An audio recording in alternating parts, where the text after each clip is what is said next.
Hi everyone, my name is Melissa from ShipShape PA, and I will be taking you through some upper back mobility today. If you have a foam roller, you're more than welcome to use them. I'll be incorporating them. I'll also have some alternatives if you don't have the foam rollers. I just wanted to explain a couple of the different ones that I have. I have this one right here with the grooves. It's a little painful for certain moves that you're doing, unless you're getting some really deep tissue. Some of the moves that I'm going to be doing, it's a little bit painful for this. If you have one of these, you can put a towel over top of it. That will relieve some of that, some of these painful prongs. I got it from Marshall's. It was like $7, $8, something like that. I have this one, Five Below. It's pretty squishy. It's smaller, a little more convenient if you want to take it places. And then I have this one. It's my favorite one. I got it from Amazon. It was like 20 bucks. This is the one I will be demonstrating today.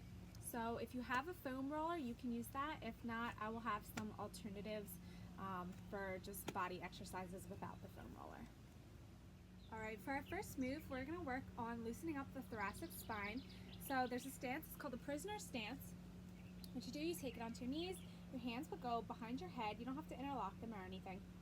Just placing them here. You can feel free to stand. You can do this sitting if you're comfortable with that. Whatever works best for you. So I'm going to take it just into the neutral prisoner position right here. My hands are on my head. What I want you to do here is keeping your hips pointing forward, just twisting the upper back. You're going to rotate towards the side. You don't need to be too forceful with anything, just rotating, seeing where you're leaving, bringing it back to center. We're going to target the other side, keeping those hips pointing forward, so I'm not twisting here. Okay, hips are forward, just noting where I'm at, coming back to center. We're going to do that same thing, though this time we're going to twist, keeping our hips pointing forward. Following me, you're going to rotate, bending down, elbows coming down. You're going to lift back up to that same spot you were at, and you'll be able to rotate a little bit more. Still keeping those hips pointing forward. Taking it down one more time on that side, lifting back up, twisting that upper back a little bit more, mobilizing that thoracic spine. Take it back to center, relax those shoulders. Here we go on the other side. We're going to twist right here, bending down our side, keeping those hips forward through this entire motion, lifting up, rotating a little bit further. Wherever you feel limited, go ahead and bend down. Lifting back up, rotating a little bit more, loosening up that thoracic spine, bring it back to center. That's one move you can do to loosen up that thoracic spine. You can feel free to repeat that. Pause anywhere that you need to, hold wherever feels good, just loosening up, getting that upper spine a little bit more mobile. All right, from there, we are going to take it into a thoracic twist. So what you can do is find yourself on your hands and knees in tabletop position. Wrists are in line with the elbows and the shoulders.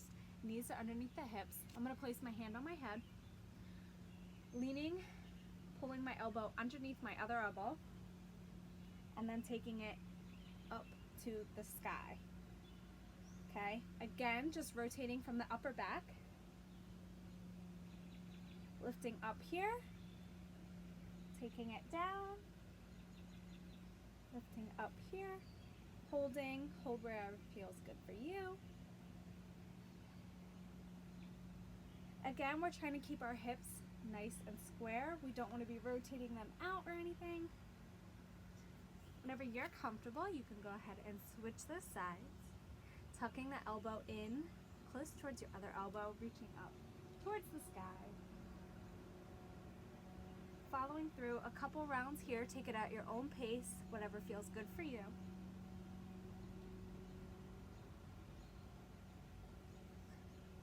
Lowering under, lifting.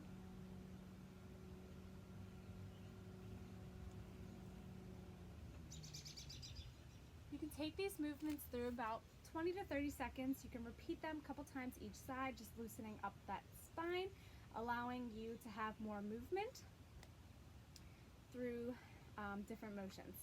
All right, we're gonna go into a thread the needle.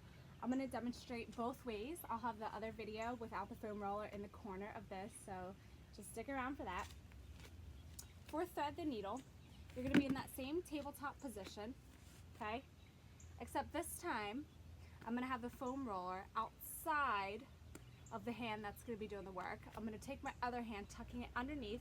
My wrist is on here, and I'm going to allow the foam roller to work my arm out, allowing for more mobilization right here.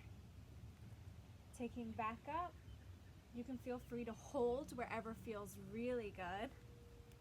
And again, about 20 to 30 seconds each time for each side.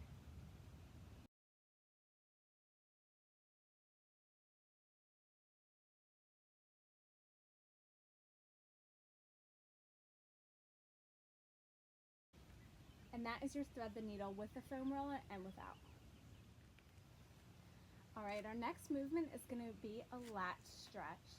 So for this, you're going to place your palms upright on the foam roller. Okay, you can sit back, palms are upright, and my arms are going to be like train tracks, so they're nice and parallel. So if I'm sitting here, palms are up, hands are parallel. I'm going to try to keep my elbows tucked in as much as I can. From here, I'm going to roll my arms out, and you can place your head in between your arms, whatever allows, and roll them back up, okay? This is like a dynamic stretch. If you go through quicker rounds, if you choose to hold for longer, it's going to be more of a static stretch. It's going to loosen you up a little bit more. So do that. If you're going to do that static stretch, try to do this at the end of a workout. Going up, taking it down. You're going to feel this down the lats, down your back.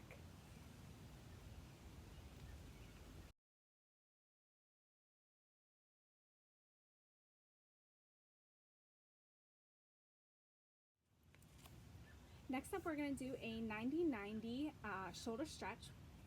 If you have foam rollers, you can use them. If you don't, you can use pillows as well.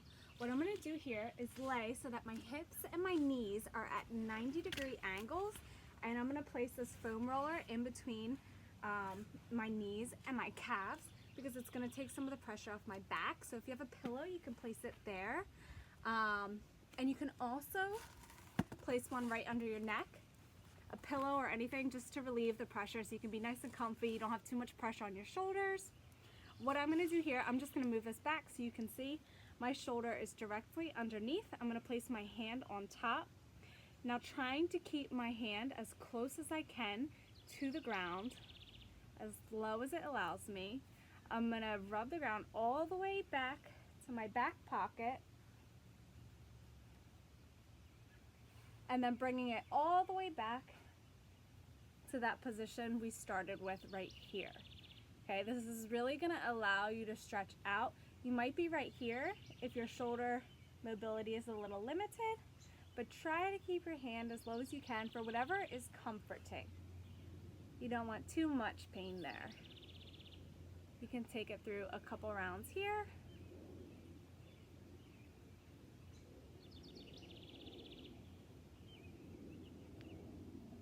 And you really want to try to keep your knees forward, so you don't want to allow them to lift up as you're rotating. So trying to keep both your knees on the ground.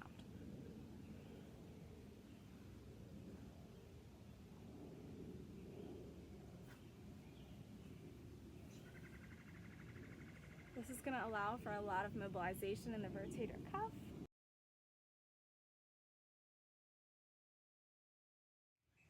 Alright, and those are some shoulder and thoracic spine mobility movements that you can do throughout your day, in the beginning of your day, at the end of the day, to really loosen up that spine, loosen up those shoulders, allowing for good posture and good movement throughout your day. If you have any questions, you can feel free to comment or email our ShipShape page.